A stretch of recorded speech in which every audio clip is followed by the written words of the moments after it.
Hi there. Welcome again to another episode of the Catalyst Innovation Series. My name is John Deritu, and I'm going to be your instructor for this episode. So, in this episode, I wanted us to talk a little bit about what we mean by a startup and what we mean by a traditional business, an SME or an MSME.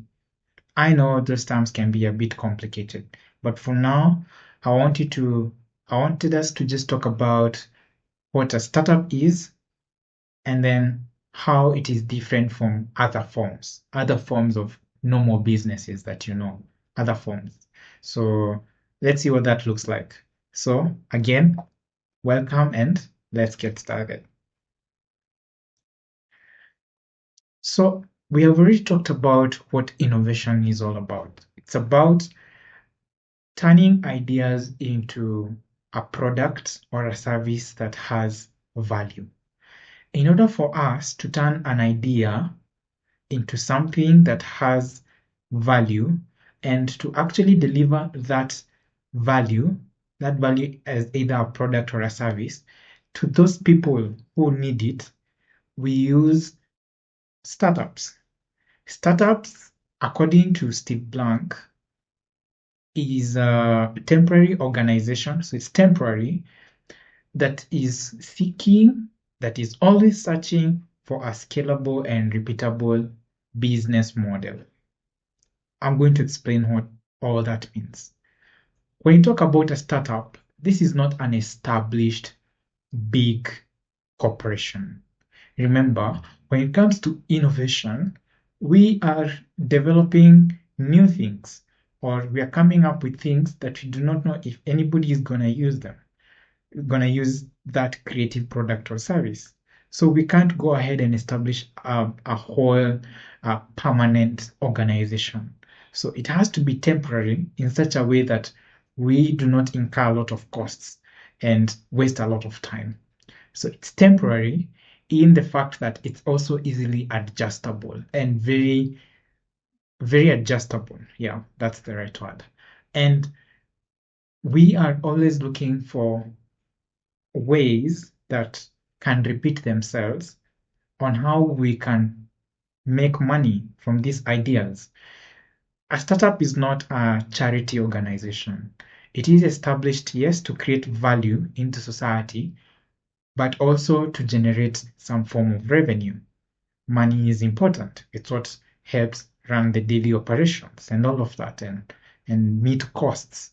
And it is important. So a startup grows to try and find how can we make money repeatably, right? Make money this month, make money next month, make money the other month, and grow and scale that. If I was making 10,000, how can I make 20,000 with this new innovative idea? So especially, so that is what that whole definition looks like. And there are some characteristics of a startup. The first thing is it is innovation driven.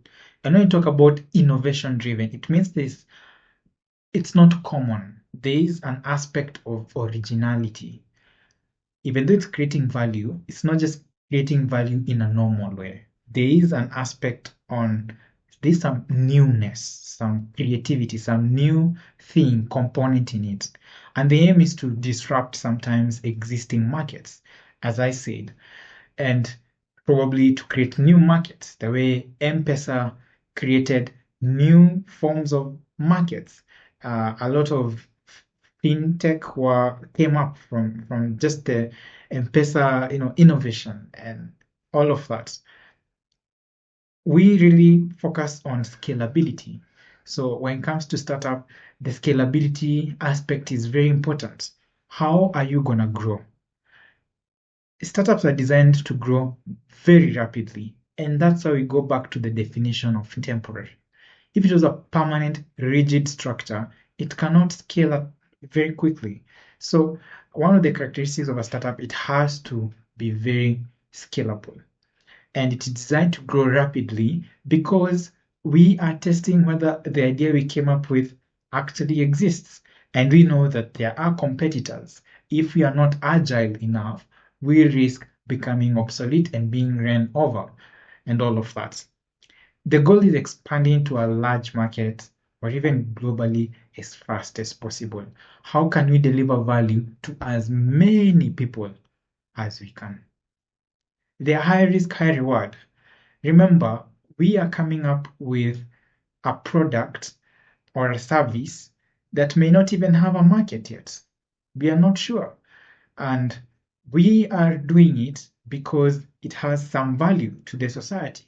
Yes, we have done the research, but we are still trying to come up with a business model that does not exist, right? So it's high risk.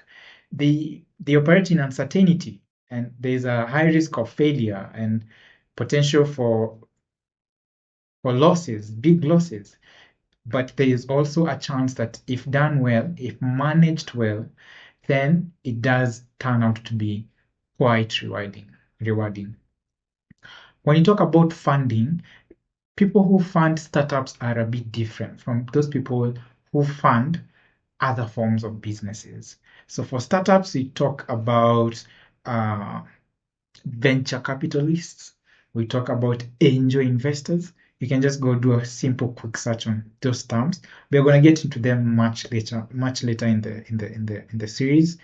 You can have family and friends and all of that to fuel that growth and all of that. For startups, we talk about things like an incubator, right? An accelerator.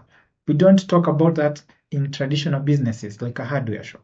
We don't talk about that. It doesn't exist there. But for startups, they require another level of care, right? Of nurturing. And startups need to be very flexible. Again, going back on the definition, they're temporary, easily adjustable. They have to be flexible and agile. They have to be able to change their business model like that. They need to be able to change their product like that. They need to be able to adapt very quickly to the different feedback they are getting from the market, from the customers. An example could be a tech company developing a new AI-powered solution to change the healthcare process, right? It's new, right? And we do not know if the people who we are building for are going to use it, if they are going to pay us. But what we know is that there is a problem in the market that you're trying to address. So it is innovative. It is scalable in the fact that actually it's a tech company. It's very easy to grow and scale. It's technological. It's high risk. We don't know if it's going to work, but if it works, there is high reward. The people who are going to fund such a solution are angel investors, venture capitalists, and it is flexible in that if we get feedback from our consumers, we can easily integrate that feedback and continue growing. So that's what a startup is all about. But how is it different from other businesses? Kama kinyozi, barbershop. How is it different? An SME, small medium enterprise, and an MSME, those are terms that need to be debunked. For now, I just want to focus on the difference rather than just the exact definition of every term. So we already know what a startup is. So for other traditional businesses, they operate in a world that is more predictable.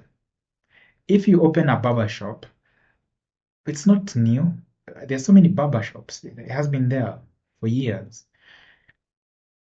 You're not trying to tap into a new market. You're not trying to come up with a business model that does not exist.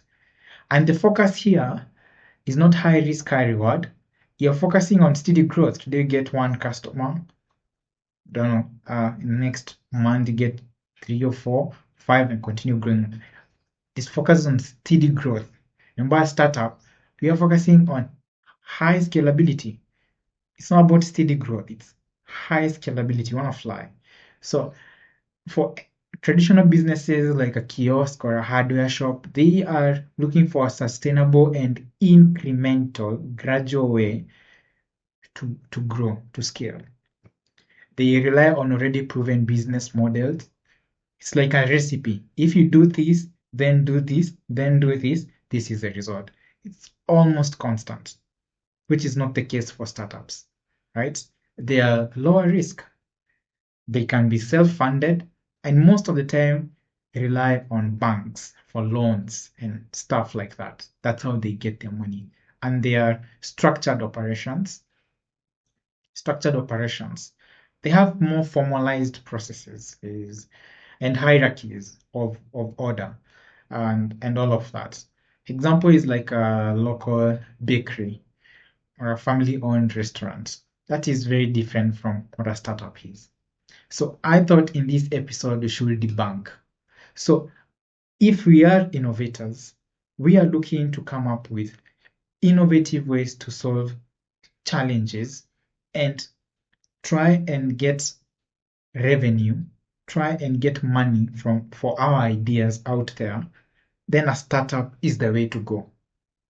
So over the course of this series, moving on, we are going to be focusing on startups because that's the vehicle that we use to move our ideas from just in our head into something that people are using and it's gaining revenue and it's growing and you're seeing that value addition chain.